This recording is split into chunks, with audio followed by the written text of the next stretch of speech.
कुआं है। दिन में सब उसके पास से गुजरते हैं, लेकिन क्योंकि हर रात उस कुएं से किसी औरत के रोने की आवाज़ आती है और वो औरत 80 साल पहले मर चुकी है। ये कहानी है मध्य प्रदेश के एक छोटे से गांव की। गांव का नाम था करौंदा।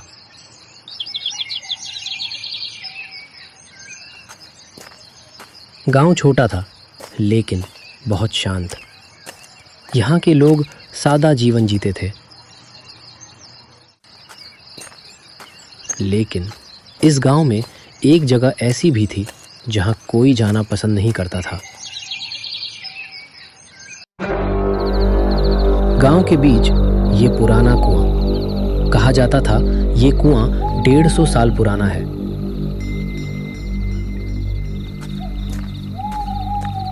दिन में सब लोग इस रास्ते से गुजरते थे, लेकिन शाम होते ही ये रास्ता खाली हो जाता था, क्योंकि गांव के लोग कहते थे सूरज ढलने के बाद उस कुएं के पास कोई नहीं जाता।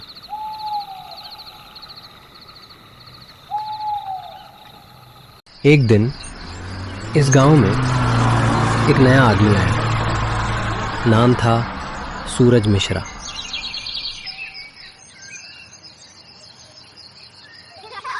सूरज शहर से आया था। उसे इस गांव में नया स्कूल मास्टर बनकर काम करना था। गांव के लोग उससे बातें करने लगे और थोड़ी ही देर में उसे एक अजीब बात पता चली। गांव के एक बुजुर्ग ने कहा, मास्टर जी, एक बात याद रखना, शाम के बाद बरगद वाले कुएं के पास मत जाना। सूरज हल्का सा हंस दिया। उसे भूत प्रेत की बातों पर यकीन नहीं था।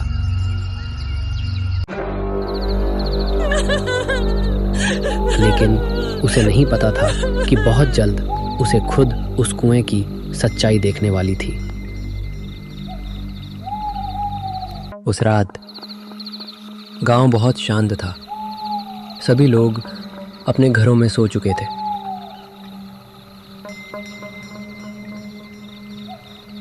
लेकिन सूरज मिश्रा अब भी जाग रहा था। वो अपने कमरे में बैठा किताब पढ़ रहा था।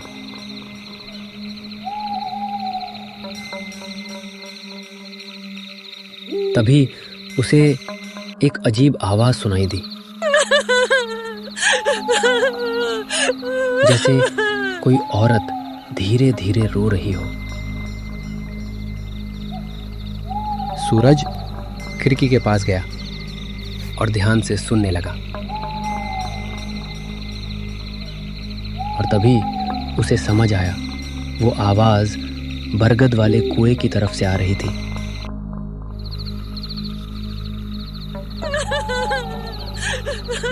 और उसी पल सूरज को गांव वालों की बात याद आई, शाम के बाद उस कुएं के पास मत जाना। सूरज कुछ देर तक चुपचाप खड़ा रहा। वो सोच रहा था, क्या सच में कोई रो रहा है?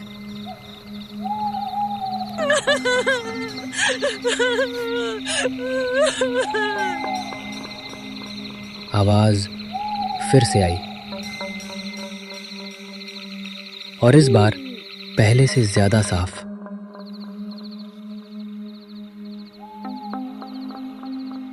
सूरज ने टेबल से लालटेन उठाई और तय किया, आज वो सच जानकर रहेगा। रात बहुत गहरी थी।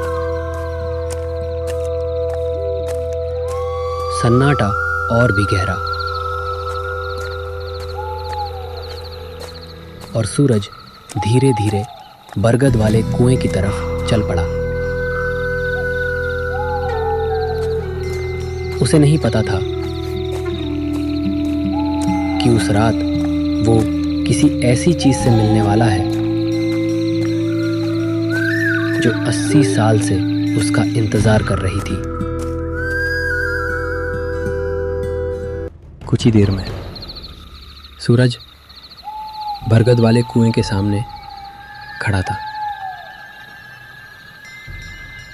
चारों तरफ गहरा सन्नाटा था। सूरज ने धीरे से कुएं के अंदर झांका, लेकिन अंदर सिर्फ अंधेरा था। तभी अचानक हवा तेज चलने लगी और उसी धुंध में सूरज ने किसी को खड़ा देखा।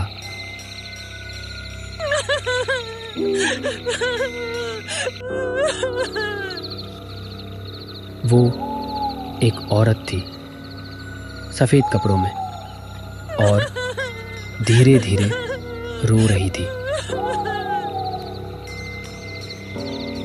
सूरज कुछ पल उसे देखता रहा, फिर उसने हिम्मत करके पूछा, तुम कौन हो?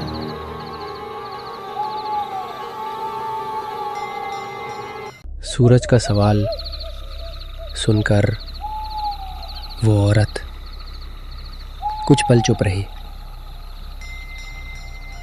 उसकी आंखों में गहरा दर्द था।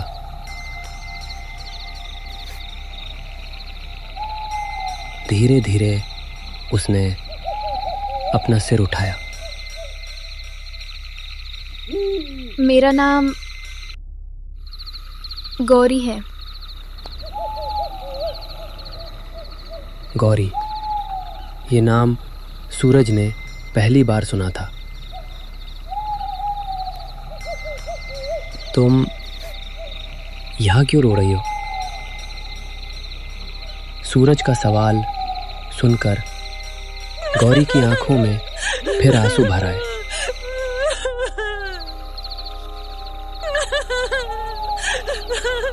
क्योंकि मेरे साथ बहुत बड़ा अन्याय हुआ है।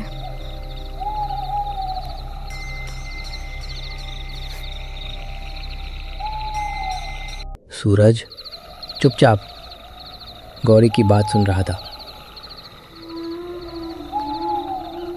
रात का सन्नाटा और गहरा हो गया था। बहुत साल पहले मैं भी इस गांव में रहती थी। यही मेरा घर था।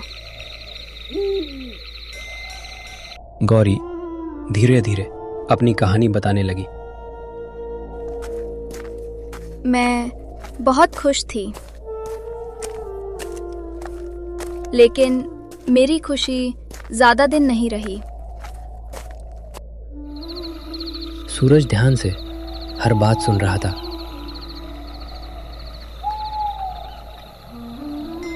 क्योंकि अब उसे समझ आ रहा था कि इस कुएं का रहस्य बहुत पुराना है। एक रात मेरी जिंदगी हमेशा के लिए बदल गई। गौरी कुछ पल चुप हो गई, जैसे पुरानी यादें उसे फिर से दर्द दे रही हों।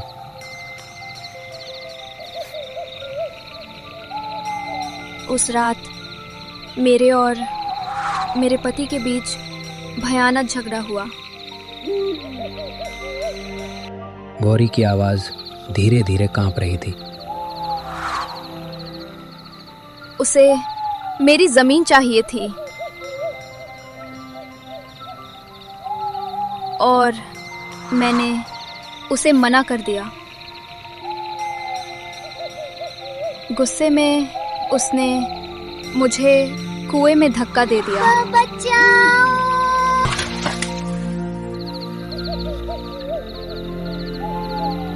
तभी से मेरी आत्मा यहीं भटक रही है।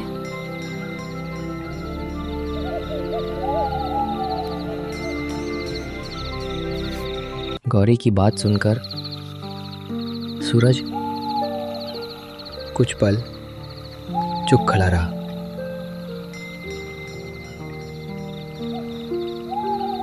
अब उसे सब समझ आ गया था।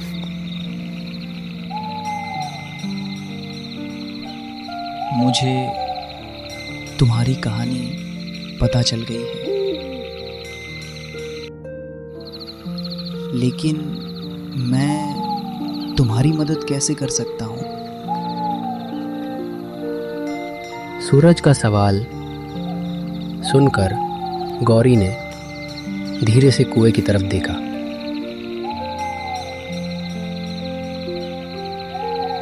मेरी मौत एक हादसा नहीं थी, लेकिन आज तक किसी को सच पता नहीं है।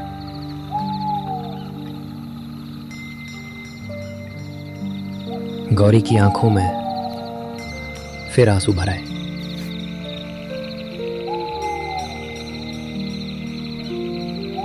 जब तक मेरे साथ हुए अन्याय का सच सबके सामने नहीं आएगा, मेरी आत्मा यहाँ से मुक्त नहीं होगी। मैं तुम्हें न्याय दिलाऊंगा। उस रात के बाद सूरज लंबे समय तक सो नहीं पाया।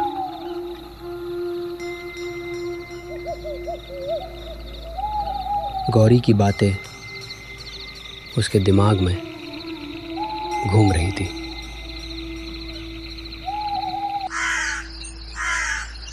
सुबह होते ही सूरज ने एक फैसला कर लिया। अब सच छुपा नहीं रहेगा।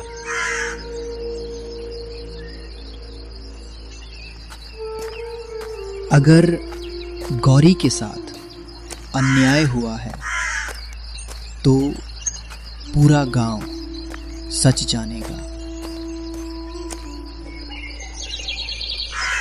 सूरज सीधे गांव के बुजुर्गों के पास गया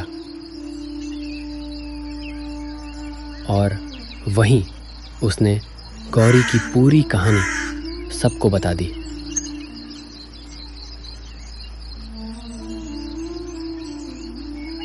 अब पूरा गांव एक सवाल पूछ रहा था, क्या गौरी को सच में न्याय मिलेगा?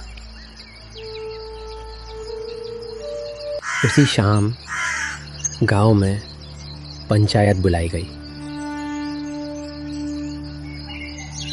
पूरा गांव चौपाल में इकट्ठा हो गया। सूरज मिश्रा सबके सामने खड़ा था और उसने गौरी की पूरी कहानी फिर से सुनाई। गौरी की मौत एक हादसा नहीं थी, उसे कुएं में धक्का दिया गया था। सूरज की बात सुनकर पूरा गांव चौंक गया।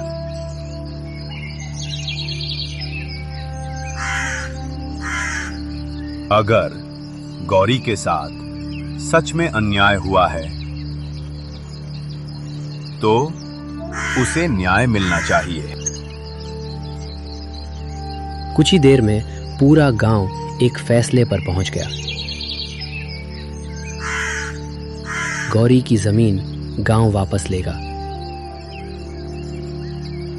और उस जगह एक छोटा मंदिर बनाया जाएगा।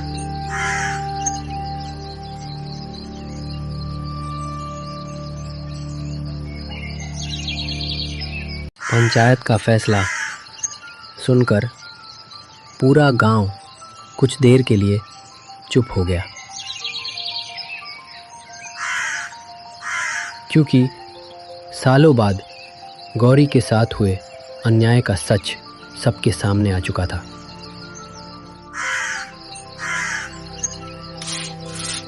अगले ही दिन गांव के लोगों ने बरगद वाले कुएं के पास जगह साफ करनी शुरू की। गौरी के साथ बहुत बड़ा अन्याय हुआ था। अब उसे न्याय मिलना चाहिए।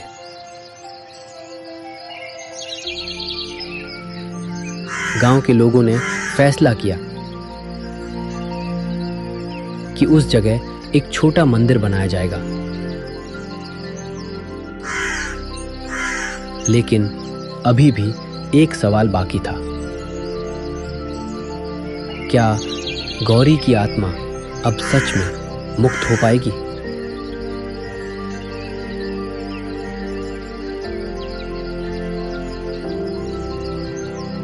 उस शाम सूरज मिश्रा एक बार फिर बरगद वाले कुएं के पास पहुंचा।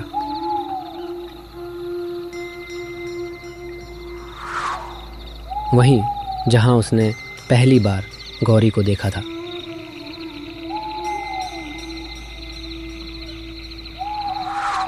चारों तरफ गहरा सन्नाटा था, लेकिन इस बार हवा में एक अजीब सी शांति थी।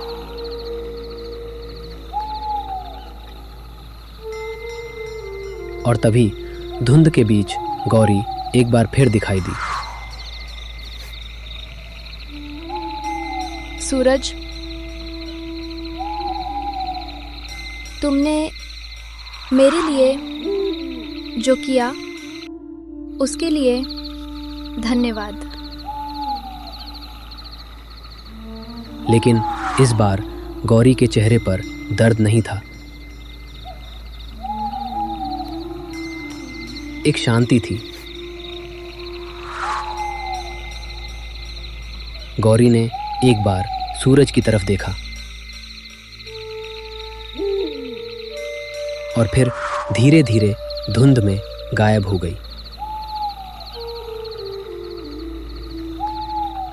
उस दिन के बाद बरगद वाले कुएं से कभी रोने की आवाज नहीं आई।